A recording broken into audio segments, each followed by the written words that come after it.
What's up, everybody? Welcome back to the Homie Hangout, where we help others move with excellence. I just dropped off my kids for school. We did a Starbucks run. They got me Starbucks in the morning. Can't go wrong with that. Like an $8 cup of coffee. So make a habit of this. But anyways, I want to talk because you guys had asked during the live. Some of you had asked during the live this past weekend when I was in Nevada about this Karmelo Anthony versus Austin Metcalf situation that happened in Frisco, Texas. Man, shout out Frisco. And I didn't know much about it, but I really don't know anything about it when you guys first mentioned it. Even though this happened back early April, I think April 2nd, I didn't know. So I got off the live and I've done a little homework over the last couple of days. I saw that Dubs had done a video, I think Sunday, about the situation. And this isn't a reaction to his video. This is talking about the situation, but he said some things in his video that have been posted widely and have been being said widely, but it's just not fucking true, right? Like it's just inaccurate stuff. So I want to address that, but also, like I said, the situation as a whole. If you don't recognize the people on the thumbnail, that is Karmelo Anthony in the middle, and then George Zimmerman, who claimed stand your ground and was acquitted for killing Trayvon Martin, and then Kyle Rittenhouse, who also claimed stand your ground and was acquitted for killing two people and shooting a third. And so I'm not going to get into a bunch of details about their cases, but you guys will see it all kind of intertwines. And this has become a national story, and it's very unfortunate because it doesn't need to be, in my opinion. So brief recap of what happens. I read the police report. I've read the statements from the families. I've done my homework, right? I've done my homework, and this is my understanding, right, of what transpired based on the evidence that we have so far. You got a track meet going on in Frisco, Texas. This kid, Karmelo Anthony, 17 years old. Austin Metcalf is also 17 years old. They go to different schools. Austin Metcalf goes to Memorial High School, and Karmelo Anthony goes to Centennial High School. There's a track meet that's not at either one of the schools. And in the bleachers, they have little canopies set up, right? It's a bad weather day. They got canopies set up, the little pop-up kind of four-leg tent things. And they're all pretty close to each other, and they're in the bleachers. So it's not as if this is a big spread out field and my tent's way over here and yours is way over there. The tents were right next to each other, pretty close. And so it starts to rain, right? It starts to rain. There's a weather delay. Karmelo Anthony, the black kid, gets under Memorial High School's tent. Okay, when he gets under the tent, he's wearing a Centennial suit, and it's a competition. It's a championship, I believe. So he goes and ducks underneath the tent. And while he's under there, some of the students, not Austin Metcalf, but some of the other students on the track team from Memorial, get at him. Hey man, you go to school here? What you doing? And words are exchanged, and they're basically telling him like, you're not welcome here. You need to get out of here. And he puts his hand in his bag, and he's like, hey man, don't touch me. They get the attention of Austin Metcalf, who's also on their team. Austin Metcalf's twin brother was a part of the group that confronted Karmelo Anthony at first. So they get the attention of Austin Metcalf, or he gets, he sees the commotion. Somehow or another, he becomes involved. And it's telling Karmelo Anthony, you got to get out of here. Man, you ain't welcome here. And again, words are exchanged. Karmelo Anthony is saying things to the effect of, hey, don't touch me, right? And some people say that then the dude touched him. Like, what do you mean don't touch you? Like, kind of a childish game, and they say, don't hit me. Don't punch me, something like that. Or bet you won't punch me, or something along those lines. We don't know the exact words, right? You got 10 people that hear this, and they're all going to have slightly different versions. So it's just an exchange. But there's that element of taunting or warning or whatever. At some point, Austin Metcalf grabs Karmelo Anthony. The way I picture is kind of snatches him up like, boy, you going to get your ass up out of here type thing. And Austin Metcalf is bigger than Karmelo Anthony is, right? He's a healthier dude, he's a bigger dude. And not crazy bigger, but he's bigger. So grabs him, muscles his ass out. Karmelo Anthony pulls his hand out of his backpack. He has a knife in his hand. He stabs Austin Metcalf in the chest. He drops the knife, kind of tosses it to the side, and runs off. Okay? obviously the people in the tent, the memorial people, including Austin Metcalf's twin brother, seek to kind of give him aid, hey, get help, whatnot. Cops come. He winds up passing away. They pick him up and take him to the hospital for kind of the formalities, but I think it's safe to say that there was no coming back for him once he was stabbed in the chest, for Austin Metcalf. Karmelo Anthony runs off. Cops come. They're looking around. Description, right? Black kid, hoodie. They look, there's a black kid in a hoodie. Start walking towards him. He puts his hands up. Hey, he put his hands on me, right? He put his hands on me first. I told him not to, whatever. He's crying, right? In the police report, another cop seen him walk across the field. He's crying hysterically. Cops come, pat him down, cuff him up. Cop says, hey, man, I got the alleged suspect in custody. He says, it's not alleged. I'm the one who did it, right? So he's taking responsibility for what he did. And they go walking him across the field. He's asking the police officer, is that guy going to be okay? He's saying, hey, this was self-defense. Don't you think it's self-defense? I told him not to touch me. He touched me first. That kind of exchange. And keep in mind, these are both 17-year-old kids, and they're very similar, actually. Like, aside from the color of their skin, they're remarkably similar kids. Like, this is a tragic situation, no matter which way you look at it. But it has become a mess nationally with this media firestorm and folks taking shots and making this about something that I don't think it originally was.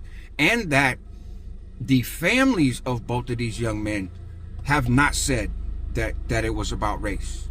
They have actually said that they don't think it is. Well, actually, the Austin Metcalf's family did. But so said that he doesn't think it's about race. I'll get into that.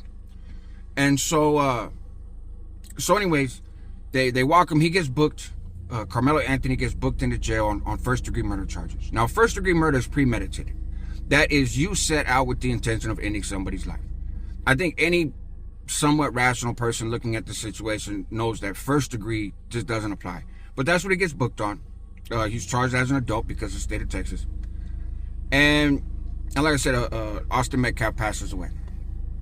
Okay, so the story becomes, right, black kid kills white kid, and the family of Karmelo Anthony is like, hey, with self-defense, we're gonna play this out in court, but it's $1 million bond, and we can't afford $1 million bond, and so they wind up going to a bond hearing later, get it reduced to $250,000. They wanted it reduced to $150,000. It ultimately gets reduced to $250,000 though, and he posts bond. Now, a lot of hoopla happens in the meantime, okay, in that span of a couple weeks maybe. So there's allegations, and Dubs had repeated in his video, hey, the family raised all this money on this website, and they went and bought a new house and an Escalade, which is just about stereotypical as you can get, with this money that they raised. So I got a couple things. First of all, it's not true. That was not true at the time that they said. The family had raised money. They said it was a legal defense fund and to look out for the family in the meantime, because all of this national attention has made it where Karmelo Anthony's father can't go to work. He fears for safety in his family. Austin Metcalf's father can't go to work. He fears for his safety and his family. Like, both of these families are traumatized in different ways and experiencing really unnecessary nonsense at a traumatic time in both of their lives, okay? From outside pressures. You got this dude from the January 6th, one of the pardoned, rioters from that, Lang, I think his name is. He's running for office in Florida, and he's planning this big old rally, protect white people, right? You got this white supremacist who shows up down there and is having a bit of a press conference, and I saw a clip of it where one of the reporters or somebody there who happened to be a black guy calls or somehow gets Austin Metcalf's father on the phone. Austin Metcalf's the white guy, Karmelo Anthony's the black guy. Gets Austin Metcalf's father on the phone and has him on speakerphone. And this white supremacist dude spews all his shit, right? And the father hears him out. He's like, okay, man, you said yours, now it's my turn. I don't stand for none of the shit you stand for. You are part of the problem, not the solution. Get my son's face off your website. like get out of my town type thing. Like, man, it's not about race, it's not about politics, it's about my son, it's about two teenagers, and you're making things worse. Like, we don't want you around here, we don't want nothing to do with you. F you and the horse you rode in on. And props to the father for doing that, right? For saying that, for making that clear. Unfortunately, the people of that mentality are not listening because there's money and there's attention and they're riding coattails, and they're turning this into something that I think it really wasn't. And if you look at these two guys, the two kids involved, they're remarkably similar besides the color of their skin. Like I said, they both have very good grades. They're both athletes, right? Good athletes. Both on their way to college. Both seemingly come from really good homes, right? There's no criminal histories there.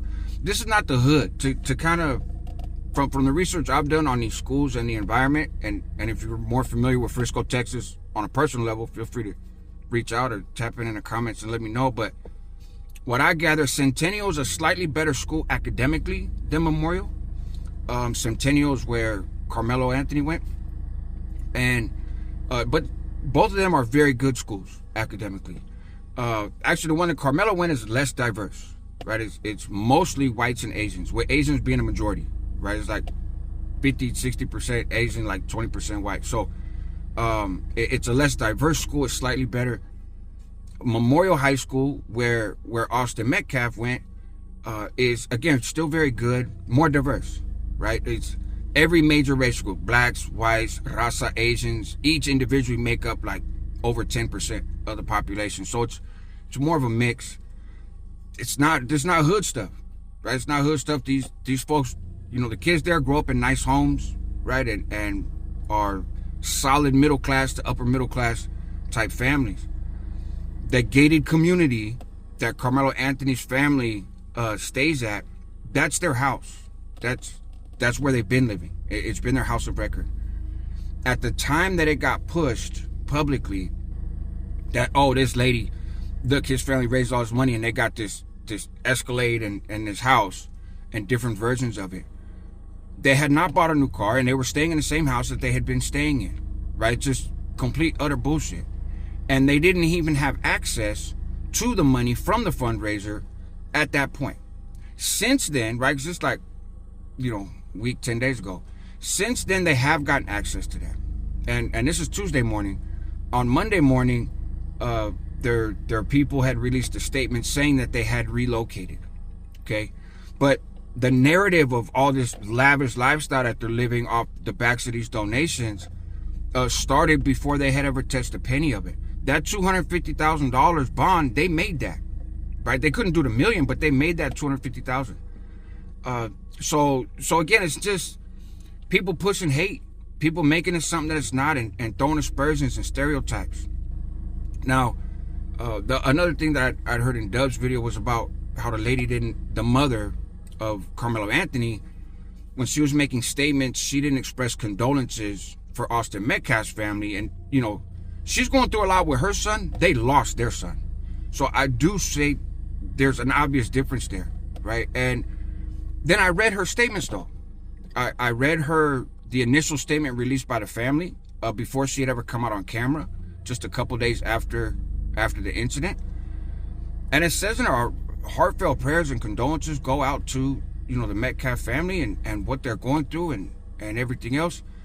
When she came out on camera at that press conference, she ended the press conference saying, and got, I think, more emotional at that part than she had at any other part, by saying our hearts go out to the family who lost a life, and continue prayers, you know, for them. Like, we're sorry. I don't think she said we're sorry, because I think she's being careful of her language, but condolences and prayers. So there has been empathy. You listen to these families talk, they both seem like they're families that are grounded in their faiths. Austin Metcalf's dad, man, if Austin Metcalf's anything like his dad, he sounds like a stand-up dude. You know, like, I respect it. You know, I really do. And the loss of life is tragic. So, and Karmelo Anthony doesn't sound like a bad guy, right? He 17 years old and made an impulsive decision that has catastrophic consequences for a lot of people. But that doesn't, you know, he's not a thug. He's not out there. And even if he was broken from the hood, it doesn't, make this worse or better or whatever. But because of the narratives out there, I just want to clarify that's not this kid and that's not his family. His family had money, not rich, but his family had money. His mom's a stay-at-home mom of a few kids. The dad is the breadwinner. But all this outside noise is a lot. And a lot of it has to do with the stand your ground part. So, for those who don't know, stand your ground is now in most states, right? Including, obviously, Texas. It's been around since 2005. And historically, you have a right to defend yourself, and then there's the castle doctrine. Castle meaning like your home is your castle type thing. Which says, hey, if somebody runs up in your house and threatens you and yours, you don't have to leave your house to avoid a conflict with them. You can, stay there and defend your house, which I fully support. I think that's common sense. Stand your ground takes it a step further. And they say, wherever you are in public, as long as you're not somewhere that it's illegal for you to be, you have a right to stand your ground. That is vigilante justice. It's the good guy with a gun mentality, which leads to a lot of shooting, because it says, hey, if I'm outside and I see something I don't like, I can confront that person. Me, just a regular civilian, I can confront that person. I can confront that situation. And if I, at any point in it, get afraid or fearful, so I'd knock you down, right? I can knock you down. If I'm out in public and you confront me about something and I feel threatened, I can knock you down. I don't think it's a good law. I don't think it's a healthy law. I don't think it's a smart law. And it is not a law that is applied evenly.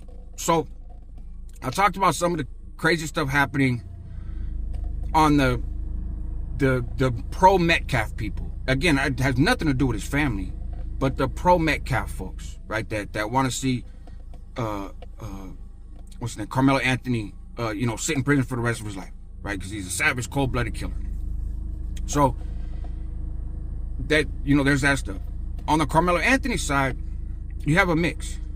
You had this dude, Dominique, who's a spokesperson for the family, who has a very checkered past. And I haven't looked a lot into it, but from what I have seen, I would not want that individual being a spokesperson for me and mine. Apparently, he runs some action network or something in Dallas, and I think he's in it for the attention. He's in it for the views. He's in it for the money.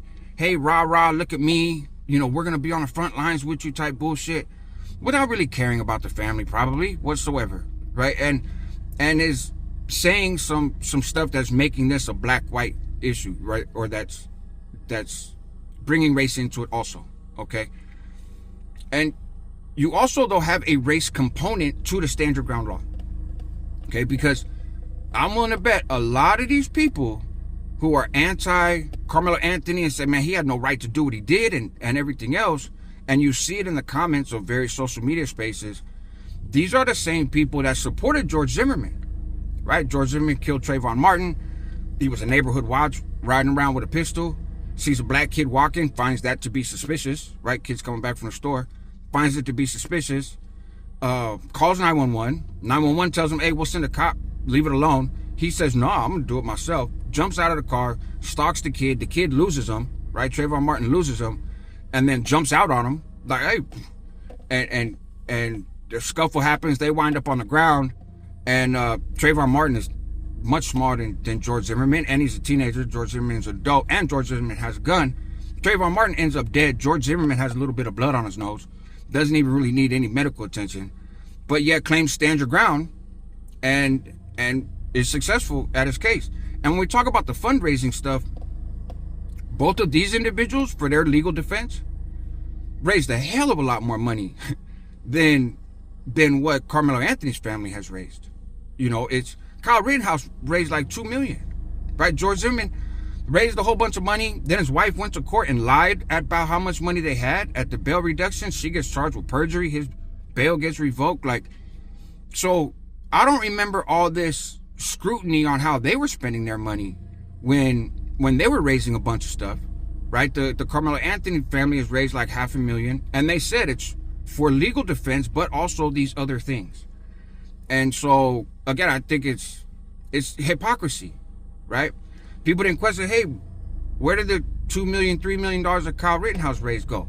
For you guys who don't remember that situation, teenager grabs an AR-15, travels out of state because there's a protest happening, right, during the whole police and Black Lives, and all that stuff. There's a protest happening that he sees on TV and feels with his teenage AR having ass that he needs to go address it. So he pulls up over there with his rifle strapped to him and he's walking around. It's a very volatile situation, right? You know it's volatile. You see it on TV. And he says, I went there to protect property. That's not even your property. It's not your state. You don't know anything about this town. But it's not illegal for him to walk down the street, so therefore stand your ground applies. So as white kids walk around with an AR at this racially charged protest that really is directed towards police, not white people, right? But it's black folks and police.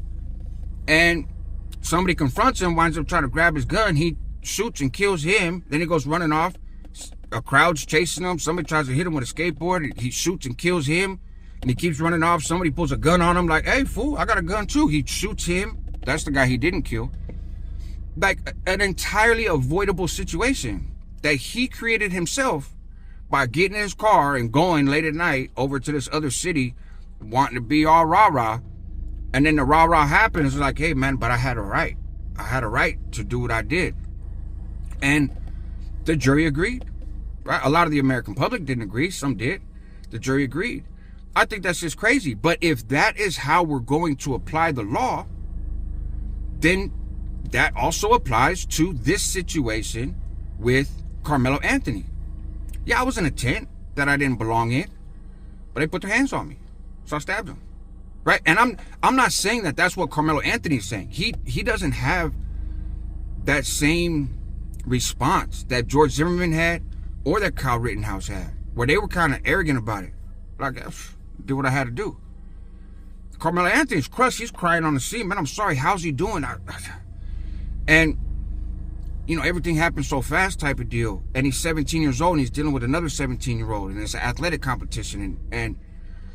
And so I think his situation makes more sense than the George Zimmerman where you're an adult and the cops tell you, hey, leave that situation alone. And you say no, and a teenager jumps on you, so you shoot him, right? And when he called 911, he was like a suspicious black man, right? And Trayvon Martin was a kid and wasn't no 6'4", 200-pound kid, So in this country, not saying everybody is racist or not saying any of that, but there is a narrative, right? There's a belief by some folks.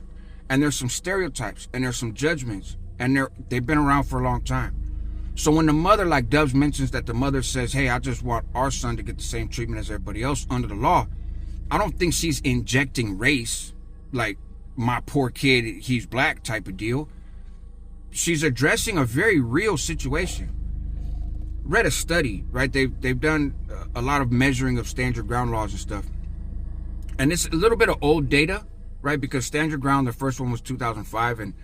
And so this studies the first several years of it, which is, like I said, a little bit old. But when both parties are white, stand your ground applies, is accepted like 11% of the time. When both the parties are black, stand your ground is accepted about 8% of the time. When the aggressor is white and the injured person is black, the one claiming stand your ground, who said, I'm standing my ground, I got aggressive, and the person who caught the short end of the stick is black, 35% of the time. When the aggressor is black, the stand your ground person is black, and the person on the short end of the stick is white, 3% of the time, right? And so there is a tendency in this country, that's just how it is, right? And that's not saying that everybody is racist, but I think when the mom says, hey, I just want my son to get the treatment, you can see that her family is not getting the same treatment, not getting the same treatment for the media. The same outlets who were pro-Zimmerman, who were pro-Rittenhouse, are ready to crucify Karmelo Anthony. What's the difference? I think it's pretty, there's really not much. It's got to be race. Like, what the fuck else is it? And again, should this be a national conversation? If we're going to talk about stand your ground, but this incident is being hijacked by people with their own interests. And there are folks on the Karmelo Anthony side of the equation, right, supporters of his, that absolutely feel like, hey, you know what? Now, finally, one of ours, got the upper hand. They've seen the Zimmerman stuff, they've seen the Rittenhouse stuff, they've seen all the attention and support that those folks in Georgia got with the Ahmaud Arbery case. They wound up getting convicted, thankfully, but the support that they had, again, some of these same outlets, very supportive of them, right, and believe that they were in self-defense, when they chase down and kill the unarmed dude on the street because he's black, right? Like, just call it what it is. And we don't want them folks around our neighborhood type shit. And so, but all the support and everything, there is a difference, right? There's people who are like, hey, now we get one, right? Now this is a black kid defending himself. And there's some that are like, all these white kids pressed him because he's black and they bullied him and this, and there's no evidence to suggest that, right? That's stretching the narrative based on your experiences, just like these folks are stretching the narrative over here based on their experiences and stereotypes and stigmas and all this other shit that has nothing to do with what happened on, I believe, April 2nd at that track event. And the families, I think, are doing a good job. The mother, the family of Karmelo Anthony, they're not disparaging Austin Metcalf. They're not saying that this is about race. Again, some of the people on their team have, I think, and gone too far, and hopefully they cut ties. But the families themselves, the most involved people, she's not disparaging. The father's not disparaging the Metcalf family. Not saying there's a bunch of racist white kids that picked on my son because he's black. They're not saying that. Other people are saying that. They are not. They are saying we just want our son to get his day in court. We trust the justice system, which is a hell of a statement for anybody in this country to make, to be honest, but we trust this justice system. We just want our son to have his fair shake in court. And I think when the trial happens, assuming there's a trial, that more information will come out. But there are people who have already decided. And like I said, Senator Ted Cruz is reposting, oh, you raised $500,000 because you kill somebody, cold-blooded killer? That dude gave money to Kyle Rittenhouse. Like, again, if stand your ground is going to be the way things work, then it has to be the way things work, and it has to be colorblind. But we're not a colorblind country. And what some folks are pointing out is the disparity, the difference. Why didn't you have this energy for these guys? Why do you only have this energy for this kid? What is different? Because it's a black kid that tragically killed a white kid. What do I think is going to happen? I think all things being equal, that stand your ground law, which I have a problem with. I don't support the law. I don't think it's a good law, the way that it's written and the way that it's applied. But I think his case fits under stand your ground. If he's not able to use that defense, then I think he gets like a second degree, probably drop down to a manslaughter and gets a handful of years in prison. It's a tragic situation. Two teenagers, there's life lessons in here. If people could get all this noise out of the way and look at it for what it is.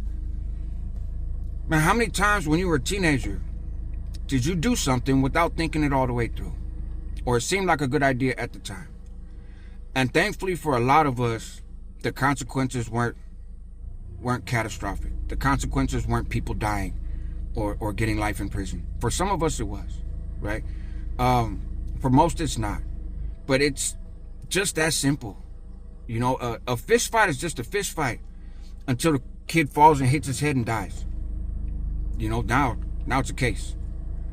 Confront somebody and tell him, man, get out of my tent. It's just tell him to get out of my tent until he hits you in the chest with a knife, right? And thinking, oh, I can just stand over here and can't nobody tell me what to do, and then people come to tell you what to do, you get scared and pucker up and bust. Like, I just, obviously I don't think anybody involved saw the situation unfolding like this, and if they had to do it over again, of course, I think they'd choose otherwise. That's the hard part of life. Sometimes we make choices and there's not a do-over. There's not a do-over. There's no do-over here. And I think without the stand your ground law, in a normal situation, without that goofy ass law, I think Karmelo Anthony goes and sits down in prison, and I think he should, right? There's consequences for impulsive decisions. Actions have consequences, and his choice cost somebody their life, man, and that's not right. That should not be okay. That should not be legal. It also should not have been legal in the George Zimmerman, Trayvon Martin case. It also should not have been legal in the Kyle Rittenhouse case, right? There's many instances where it shouldn't have been legal. But if as a country we're going to say, no, you can do that, fuck it, handle your business, good guy with a gun, good guy with a knife, but then can you see somebody who looks like Karmelo Anthony as the good guy? And that's the hurdle. That's the hurdle for some folks. And I would argue that a lot of people in this country can't and won't and refuse to. Fuck that. And that is the race element that I think does apply. But let it play out in the courts and see what happens. So anyways, there you have it. Be careful of your sources, man. When you're watching this stuff, and especially once it starts popping up and it kind of goes viral, people are going to twist it. It becomes a telephone game. People are going to add their own little spin to it. And it's the internet. Anybody can say anything. The research I did showed that the Daily Mail was the first one to post that the mother of Karmelo Anthony had purchased the $800,000 home and bought a car, right? Bought a new car. And it came from anonymous sources that said that Amazon packages were being delivered all the time. And this was just like a week after the incident. So in reality, again, that was their house of record. They were not in a new house. They did not have a new car. They weren't spending any money. But that got grabbed by people who have an incentive and a motive, whether it's actual racism or it's just profit, right? Let me say something sensational to get clicks and views, which I think is, for a lot of people, is what it is. Or it's political, right? This is why these people, and so folks took it and ran with it and twisted it and add layers to it. And it gets hard to discern truth from fiction, man. If you want to know what somebody says, read their statements. Don't read what somebody else says about their statements. A police report is very insightful, right? It's only 7 pages. I suggest you guys check it out. Anyways, help others move with excellence. That's what homies do. Help yourself at the same time because you're worth it. Help your community because they need you. Again, salute to my kids, man, for the Starbucks. And let me know what else you guys want to hear me talk about. And let me know in the comments. It's a very polarizing subject, but I'm curious what your guys' thoughts are. All right, man, take care.